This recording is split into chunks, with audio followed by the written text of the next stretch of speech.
ഇപ്പോഴാണ് എനിക്കൊരു കാര്യം ഓർമ്മ വരുന്നത്. ഇതേ ദിവസം ഇതേപോലെ നല്ല ആശ്ചര്യമായ ഒരു സംഭവം നടന്നിട്ടുണ്ട്. ഞാനത് പറയാം.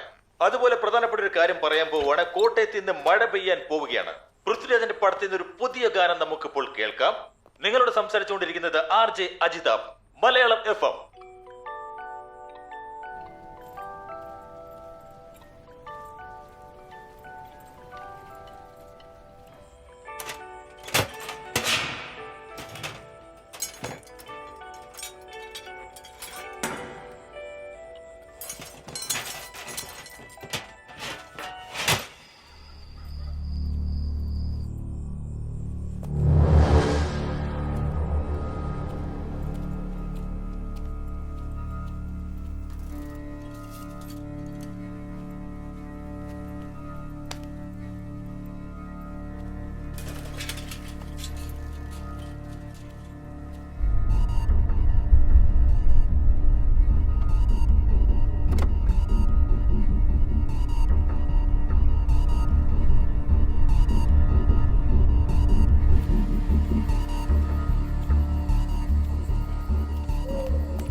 നിക്ക് നിക്ക്.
ഡാർക്ക്നെസ് മതി നിങ്ങളുടെ ഹിപ്നോട്ടിസം സെഷൻസ്. ടിഷ്യൂ ഉണ്ടോ? ഇരുട്ടത്ത് എത്ര സമയമായിരുന്നു? കഴിഞ്ഞ സെഷനിൽ നിന്ന് കുറവാണ്.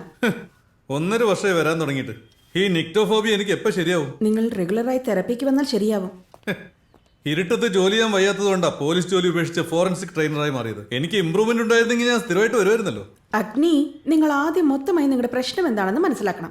ഏത് വിഷയത്തെ ഫേസ് ചെയ്യാനാണോ ഭയമുള്ളത് അതാണ് ഫോബിയ. അതൊരു പക്ഷേ ഒരു സിറ്റുവേഷൻ ആയിരിക്കാം, അല്ലെങ്കിൽ എന്തെങ്കിലും വസ്തു ആയിരിക്കാം. ഫോർ എക്സാമ്പിൾ, ചിലർക്ക് ആൾക്കൂട്ടം കണ്ടാൽ ഭയമാണ്, ചിലർക്ക് ആൾക്കൂട്ടത്തിൽ സംസാരിക്കാനാണ് ഭയം. അങ്ങനെ രക്തം കണ്ടാൽ, കത്തി കണ്ടാൽ, വെളിച്ചം കണ്ടാൽ ഭയപ്പെടുന്ന ധാരാളം പേരുണ്ട്. നിങ്ങൾക്ക് ഇരുട്ടിനെ കണ്ടാലാണ് ഭയം. അത് ഫേസ് ചെയ്യാനാവുന്നില്ല. പറഞ്ഞു തീർന്നോ? എടുത്തോ പിടിച്ചോ എന്ന് പറഞ്ഞ നെക്ടോഫോബിയക്കൊന്നും ട്രീറ്റ്മെന്റ് ചെയ്യാൻ പറ്റില്ല അഗ്നി. അതിന് അതിന്റേതായ പ്രൊസീജിയേഴ്സ് ഉണ്ട്. എന്താ പറഞ്ഞു വരുന്നത്? ഭയം പോലെയുള്ള വൈകാരികമായ പ്രശ്നങ്ങളെ മരുന്നുകൊണ്ട് മാറ്റാൻ പറ്റില്ലെന്നാണോ? അങ്ങനെയല്ലേ? ഓഫ് കോഴ്സ്, ഭയങ്ങളെ മാറ്റാനായിട്ട് തെറപ്പി കൊണ്ട് മാത്രമേ പറ്റൂ. ഇല്ലെങ്കിൽ നിങ്ങൾ തന്നെ നിങ്ങളുടെ ഭയത്തെ ഓവർകം ചെയ്യണം. ഇപ്പോൾ നിങ്ങൾ അറ്റൻഡ് ചെയ്ത ഹിപ്നോട്ടിസം സെഷനിൽ പോലും അപ്ലൈ ചെയ്ത സൈക്കോളജി അത് തന്നെയാണ്. But you couldn't survive in that. നിങ്ങൾ എന്താ ഉദ്ദേശിക്കുന്നത്? നിങ്ങളെ ഫോഴ്സ് ചെയ്ത് വെളിയിൽ കൊണ്ടുവരേണ്ടി വന്നു. സോ ഇംപ്രൂവ്മെന്റ് ഇല്ല. ഇതല്ലേ ഞാൻ ആദ്യം തന്നെ പറഞ്ഞത്. അതിന് ഇത്രയൊന്നും നീട്ടി വലിക്കണ്ടായിരുന്നു. അഗ്നി, ഇങ്ങനെ സെഷന്റെ ഇടയ്ക്ക് നിന്ന് പോയാൽ എങ്ങനെയാ? എനിക്ക് ഇതിലും പ്രധാനപ്പെട്ട ജോലി ഉണ്ടെന്ന് അർത്ഥം. വരട്ടെ. ഇതിന്റെ ഇമ്പോർട്ടൻസ് നിങ്ങൾക്ക് അറിയാനായിട്ടാണ് അഗ്നി.